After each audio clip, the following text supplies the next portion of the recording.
Welcome to the new Cyber Frontier, bringing you the latest news on the local Colorado economy and initiatives that focus on the development of cybersecurity economics. You don't have to be a computer or cybersecurity expert to get plugged in. Your host, Chris Gorog, brings it straightforward, asks the tough questions, and brings the cyber world to a level of understanding for everyone. Chris is personable and opens up with our guests on the issues we all would like to see addressed. You can find us on the web at www.newcyberfrontier.com. Now join our host as he introduces the topic for today's New Cyber Frontier. So welcome to today's episode of New Cyber Frontier. On today we have Eric Kant, who is an integrator who specializes in technology acquisition and implementation. Eric, the managing member of Kant Consulting, a company that he founded about 3 years ago. Eric, welcome. Thanks for joining today. Yeah, thank you so much for having me. Yeah, we definitely are interested in what you have to bring. You have a blog that you've been doing for quite some time now on cybersecurity and business. Tell us about that blog and what you do there.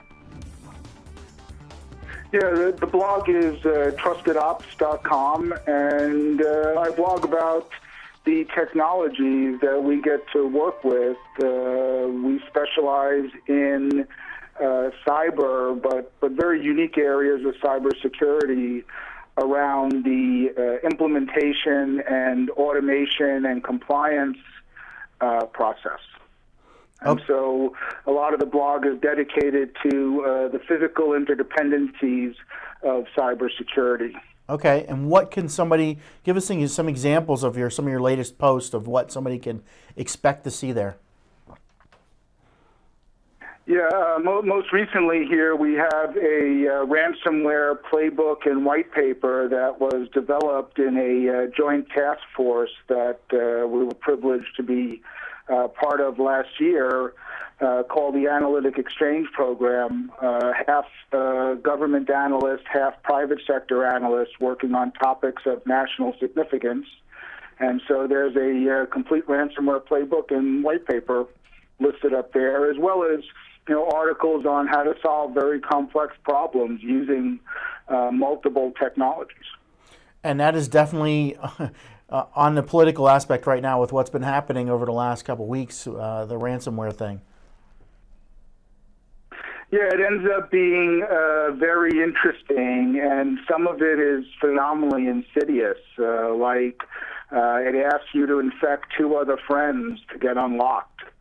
And it's really ransomware as a service, and there's a complex set of infrastructure that has recently come into play, and it's the same challenge, interesting enough, with the same infrastructure that's able to support new businesses in the cloud. And why there is so much new technology is because just 5 years ago, to have some of the capabilities that we can just go get now through a website, you would have to have servers and people and, a lot of effort for the criminals as well. You just go online and you can do ransomware as a service. That is amazing. That's a little bit twisted, that whole infect two friends to get unlocked. Yeah, the prisoner's dilemma is a very interesting. We saw another variant that scans your system and looks for banking records and will ransom you based on what they think you can pay. Yeah.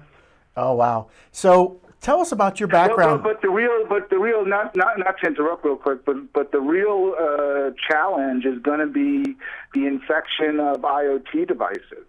Yeah. Right. So when we've seen this now in security cameras that got ransomware, infecting the actual cameras themselves and lock them up. So if you extrapolate that, your TV, your Amazon Echo, your car, eventually might be ransomed. Yeah. So tell us about yourself. What's your passions? How did you get to where you're at this stage of life? It's a little bit of an interesting story. So I come from a family that ran Coney Island in New York for many years, working on rides and protecting the amusement park. 1 million people a day would come through there on some days. and then joined EMS and fire rescue and worked a number of presidentially declared disasters in Florida, and eventually built command and control solutions for 9/11, Katrina, and many other events worldwide, including security events. Interesting. Well, let me take a break. We're going to hear from our sponsors. We'll be right back to talk to Eric some more. Here's something important that you'll want to put into your calendar. The annual Cyber Symposium, Wednesday, November 1st through Friday, November 3rd, 2017. Brought to you by the National Cybersecurity Center. The annual Cyber Symposium is where elected officials and decision makers get the latest information on the key cyber issues of today. It's where they become better equipped to take action on the cybersecurity issues for your state, your city, and your company. RSVP now at www.cybersymposium.org. That's www.cybersymposium.org. Cyber Resilience Institute helps build strong cyber communities designed to prevent members from attack.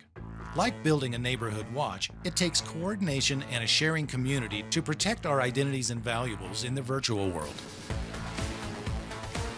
Typically, we hear that organizations know they need to do something to protect their cyber assets, but don't know where to begin. Let Cyber Resilience Institute help your community create an action plan. Cyber Resilience Institute will build your community or business marketplace so that it is designed to support a collective cyber defense. Contact them for more information at cyberresilienceinstitute.org. All right, welcome back. We're talking to Eric Kant today, the managing member of Kant Consulting, about cybersecurity and what they do for cybersecurity. And when we talked originally, we talked, what is the definition of cybersecurity? I've asked many people, but Eric had a unique approach to this based on that background of being an incident responder. So, Eric, talk to us about, how your view of cyber and how you approach it is with your clients and your operations. Yeah, so all too often we see cyber as a technology problem, and then it's thrown to the tech people, and we don't view it that way. We see cyber as a behavior and a culture problem that you can apply technology to, just like you would apply technology to, other parts of your company. And in essence, today, any company that's functioning is now a technology company that we build cars, or we build widgets, or, we do X, Y, and Z. But there's this underlying current of technologies that make any modern business work, and they're all strung together now in not only very unique but complex ways, right? And it's actually better now for the consumer because of that, because you can now go get 5 or 6 components that solve your problem very uniquely and very efficiently and enhance those, but you have to have a mindset to thinking that that's how you want to solve these problems, right? Because monolithic solutions today, the businesses are too complex for that. Yeah. So when you're looking at things from a business problem, a people problem, technology is really the parts that connect the people with the virtual. How do you make that connection? I mean, literally, we're talking about cybersecurity. We're talking about security on data, security on systems, security on infrastructure. Yes, there's people that use it. And physical security, right? You can't isolate facilities. Often the CTO and the physical security guy may not be chatting, or the CTO and the building information management person who's running the building infrastructure. And I think you'll see here there was a report a couple of weeks ago about a number of departments had, rented buildings from Chinese owners who own the building information management system. Yeah. Is that a vulnerability? Well, it depends on what you're doing and how concerned you are. There's really 2 different companies out there. Guys who are looking to check the box and they don't care what level of security they're getting, and then people who really want to do it. Okay. So when we're talking about, though, that... And it's... Sorry. So we're talking about No, please. connecting digital, virtual things with people. What's the process for making that connection? Well, that's different depending on what the device is today, right? Because that digital to human interface is unique based on, is it an Amazon Echo device? Is it your cell phone? Is it your computer? Is it your TV? Your Xbox? So I often characterize, we see the industrial control system is really the digital representation, the physical representation of the digital world, right? Where the digits go through and it opens the valve and closes the valve. In many ways, these products that now touch our lives are, social media can be seen as the industrial control system for human behavior. Yeah. I guess I hear a lot of people say that, focus on the people aspect. I hear a lot of people say focus on the technology aspect, but it's really that connection that needs to be made. It's the culture. Culture, okay. Right? That connection is the culture that you instill in a company. And this is very interesting, especially if you're dealing with a startup.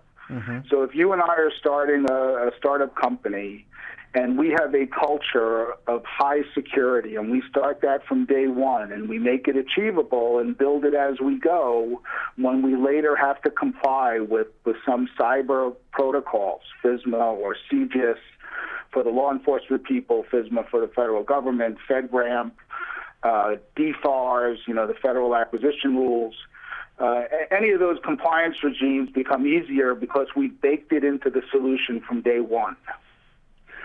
We've had many companies I've worked with get to a point where they've sold something to the federal government and then have to comply with FISMA, and nobody even told them what that meant.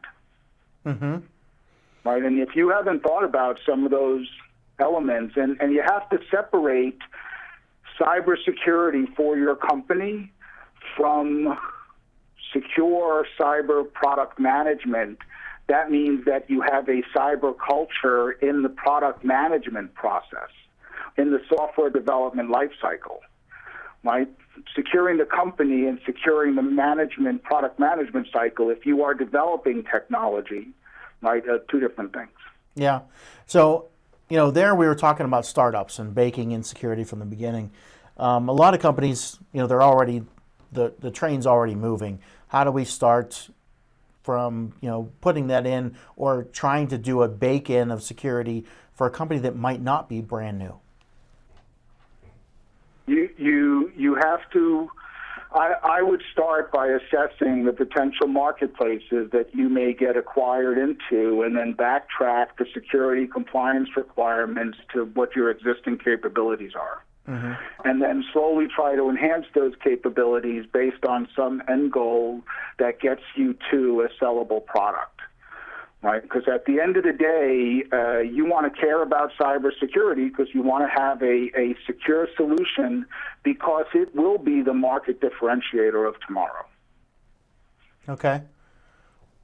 So give me some. Right? If I built a solution that's cyber secure from day one, and I know it costs me next to nothing, and you haven't, I'm going to win the game when it comes down to a head-to-head sale.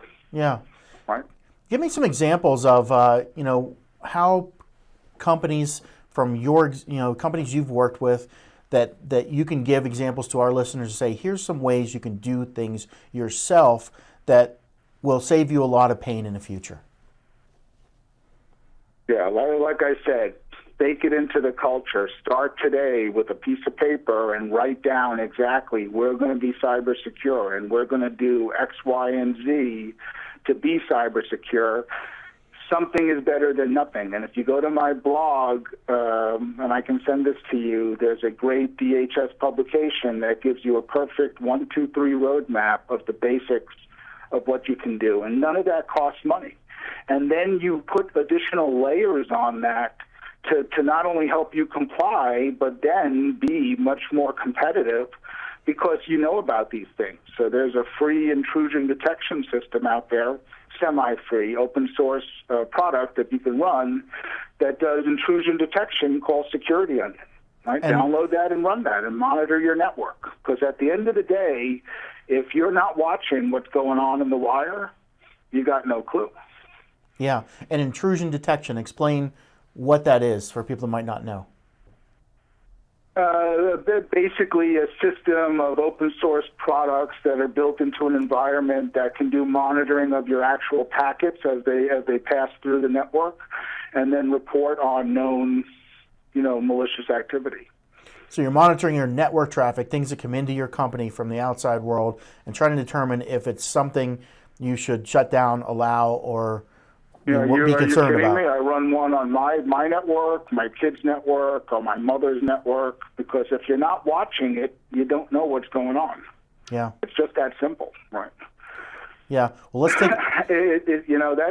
and that would be one of our rules, because if you and I are starting this new company that's going to be hyper cyber secure, because we know it's a market differentiator, the rule is going to be we do intrusion detection all the time. We know to be looking, because if you're not looking, you know that old adage of a hacker is in your system 24 months before you know he's there? Yeah, except if it's ransomware or something like that, you know immediately then, right? Yeah. Well, let's take a break and hear from our sponsors. We'll be right back. We'll be right back with the rest of today's show right after these brief messages from our sponsors. Over 3 million data breaches happen every single day. That's over 2,000 records being compromised every minute. So often, we focus on securing web data access. But what if the attackers are already inside, having gained direct access to your storage through data management software? When it comes to communications that go directly into your storage devices, make SNIA your first line of protection. SNIA's conformance testing limits outdated communications that are known to be used by attackers. It works continuously behind the background to make sure your storage is protected. To find out if your data is truly secure, visit our website at www.snia.org/cybertest. Okay, welcome back. We're talking to Eric Kant, the managing member of Kant Consulting, about some of his experiences and how you as a business owner can take things into your own hands and do some of the precautions and learn life lessons from his many clients to apply to your business in ways that to get started, to say let's start to bake in and consider be a cyber secure company at the business tier. Eric, welcome back, and you started giving us some examples of free softwares and stuff that companies can use. We started out with intrusion detection. You had a couple more that you had mentioned to me that you have on your blog, some good how-tos of how businesses can start to bring in technologies and solutions that they can do it on their own. Yeah, and we spoke about startups and people who are going to have one or two, they've got some malware and they've got some good, again, policies, procedures, they're doing some good training, you got some good cyber hygiene going on, and then you can add layers to it, because if you're a fully fledged modern security, or not even security, if you're a fully fledged company that cares and has cyber compliance, you may be running 50 different cyber products in your security operations center. And so we work and help larger companies automate the cyber process to get better return of investment on their analytic dollars. So now you're spending money on cyber, right? And you have all these compliances, and you now may have 50 different products, including your intrusion detection system. How do they all work well together? And Johns Hopkins Applied Physics Laboratory, who has a project called Integrated Adaptive Cyber Defense, and we blog and have worked with them at their last community day, is taking these products and stringing them together and automating those processes to show what gives you a good return of investment. Okay. And like, as you can imagine, if you got 50 products and you've got a company that's that big, it's cyber is costing you, and physical and cybersecurity combined is neither one of those makes a company money, right? They cost you. Mm-hmm. So what areas are you seeing, that you can recommend people to get return on investment for cyber? That's a curious conversation to me. The return of investment, so here's a very simple mantra, right? You can't give a company a compliance that they can't conform with. And so it's got to be balanced based on the requirements of the company, but it can't be forgotten, right? Because if you forget it, you'll have to pay for it at some point down the road, either in lost customers or, I've had 2 or 3 or more products at this point literally spend $500,000, $1 million trying to come up to compliance. And there's just some things, if you didn't think about and bake in from day one, can cost you, depending on how you're architectured and a lot of variables, a lot of money down the road. Yeah. What kind of, give us some examples Right? of what... And you really got to keep in mind when you look at products today, it's a cyber supply chain, right? Because everything is built on libraries that are built by other people and built on, this stuff, even in the products themselves, there's a hyper level of complexity and multiple product use, right? That we don't think about because, our developers are making those decisions, right? Okay. Do you have some examples you could give us of things that have done a lot of good for companies being able to get a return on investment if they implemented this one or these 2 things? Yeah, absolutely. I mean, once you start monitoring and you're seeing what kind of alerts you may be getting, right? Because remember, if you're not watching, you don't know. Once you know, you can then start to automate, like my intrusion detection system found X, Y, and Z, and because of that pattern, I'm going to update my antivirus. And then give my antivirus a new pattern for it to understand based on something the intrusion detection system found. Okay. Right, and that if you started out and were doing that with open source products would be manual, and when you buy some of the more sophisticated solutions from the cyber providers, those are all integrated. But, you have to understand that cyber is about fidelity and not everyone can do the same thing. Yeah. So we had talked earlier about anonymous communications, and you recommended that some businesses might use this for some reason, for some of their business means. You even said the Tails program or platform. Can you give us some examples of when or what anonymous communications are and when we might want to use them as a recommendation in a business environment? Sure, absolutely.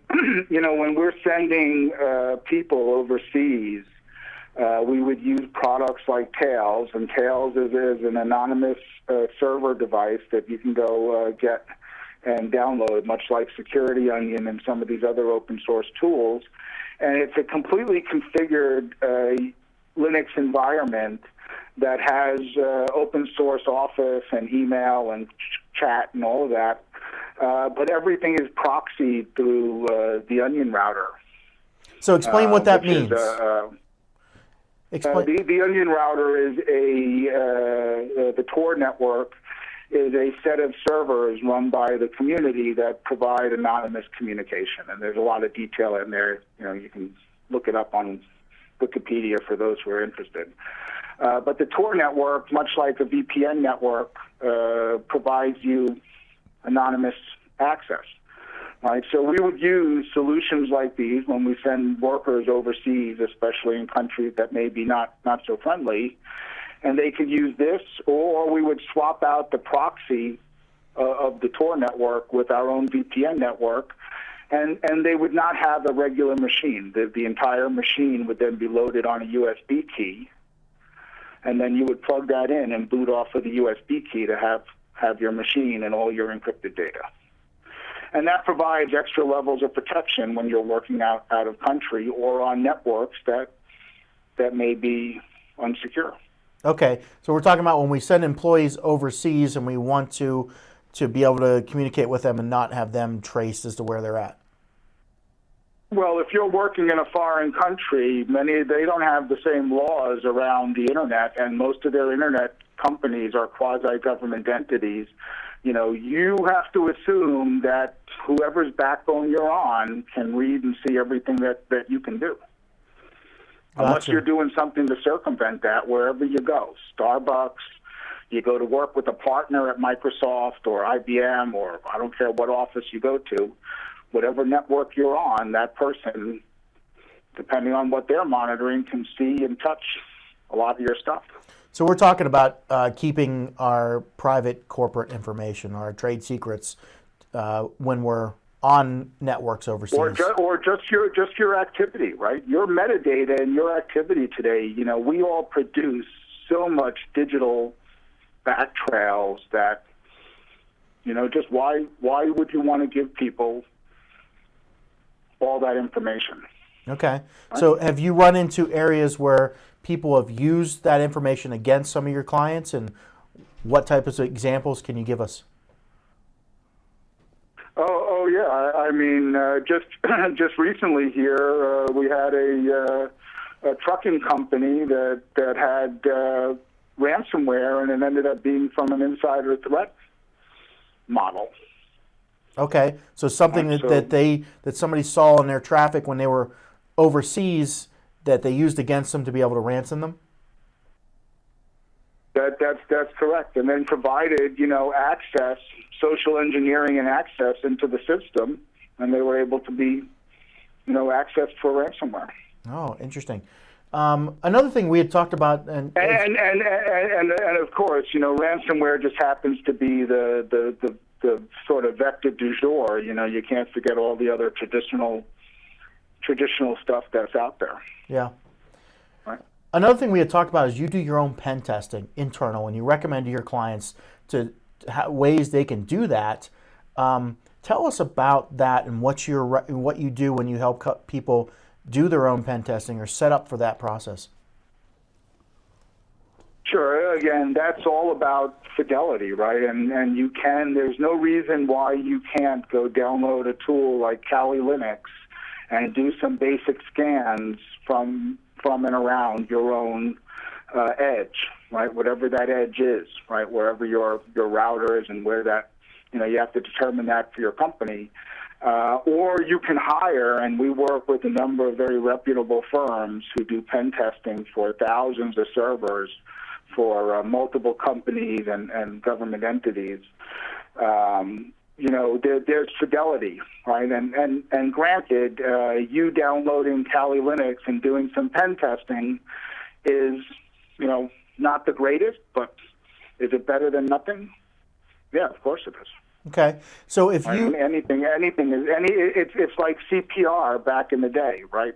Yeah. When they tell people should or you shouldn't do CPR, the answer is, anything is better than nothing. Yeah. If a company is new and they're trying to say, okay, I've heard this word pen testing, I'm hearing you tell me I can do it on my own.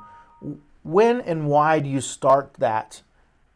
If you've never done one before and you say, okay, I want to. People are telling me about this. Now, Eric said I can download this version and use it. What am I looking for? What am I trying to protect against on the business front? You're really looking to do.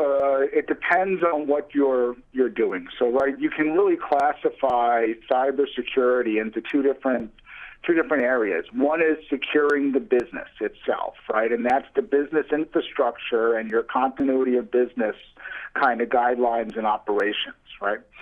Because most companies, the Small Business Association said that 60% of companies that get hacked are out of business, and I don't remember the X number of months, but they're still out of business, right? That's the end line.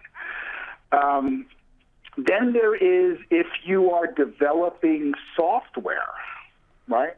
And you're doing software development, there's cyber elements in the development process. So if you're following Agile or, a good cyber security compliance doesn't care what process you're following, but it cares that you're following the process and you've properly documented the artifacts around that. Okay. All right. Right? Because if you didn't document it, and when we're doing venture capital due diligence around cybersecurity, often they'll say, did you build this securely? And the answer is always, of course. And then the next question is, well, show us the development guidelines you gave your developers telling them how to build it securely. And if you don't have those guidelines, then the developers did what they wanted to, because you have no proof that they didn't. All right. And so pen testing can help identify these problems you might have? So in Kali Linux, there's 300 different tools, and one of them is a web-based pen testing tool that'll allow you to scan your own application for vulnerabilities. So you run that scan, and then you see what comes up as high, medium, and low, and you go mitigate those options, and you document the whole process in your Agile or Waterfall or whatever process you're following. Okay. Right, and that now makes you a more cyber secure company, and that's part of that culture, right? Doing that, to force that to happen a year down the line with a team of 20 people costs you quite a bit of money. To do that when we're 2 people, hey, every time we go through a process, a cycle, an Agile cycle or a Waterfall or whatever it is, we're going to do a scan and we're going to document it and we're going to put the remediation into the process for the next cycle. Right, and you keep doing that, and you become more and more secure as you go because you keep adding layers to the onion. Okay. All right. Well, thank you for the advice that companies can take at especially your small business and everything. If people wanted to reach out and get a hold of you, tell us about what services you offer and how they might get in contact with you. Yeah, so you can reach me on LinkedIn, trustedops.com. You can reach me on Twitter for sure as well at eTechOps. And we provide consulting services around that cultural problem, as well as we do quite a bit of research and development and tech scouting and implementation. So everything that we've talked about here today is not only tools that we know of, but we've used in some implementation somewhere in the real world, and we know that it works. And we've done work now with multiple agencies through multiple domains. So if you've got a technology problem, we've got the right solutions that we put into a tech insertion model so that we know it works and gives us very quick implementation to updating what you're doing. All right. Well, thanks for joining today, Eric. Definitely been interesting and given us a lot of useful advice that we can use. But thanks for joining today.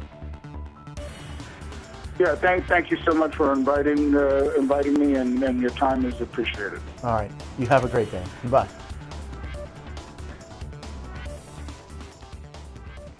Here's something important that you'll want to put into your calendar. The annual Cyber Symposium, Wednesday, November 1st through Friday, November 3rd, 2017. Brought to you by the National Cybersecurity Center. The annual Cyber Symposium is where elected officials and decision makers get the latest information on the key cyber issues of today. It's where they become better equipped to take action on the cybersecurity issues for your state, your city, and your company. RSVP now at www.cybersymposium.org. That's www.cybersymposium.org. The views or opinions expressed by me during this podcast are my own and are not those of my employer, Colorado Technical University. We hope you have enjoyed this episode of New Cyber Frontier. Remember to get involved. Often we think that someone else will handle privacy and security in the virtual world, but you are the only one truly in command of your virtual fate. Join our mailing list so we can keep you informed of breaking news and new releases. If you have an idea, if you have a question that you would like to hear answered, or if you want to get involved with our efforts, reach out to us at newcyberfrontier.com. We also encourage you to visit our sponsors' links, as they are the ones that really make this show possible. I want to thank each of you for supporting the show, and we look forward to seeing you back for the next episode of New Cyber Frontier.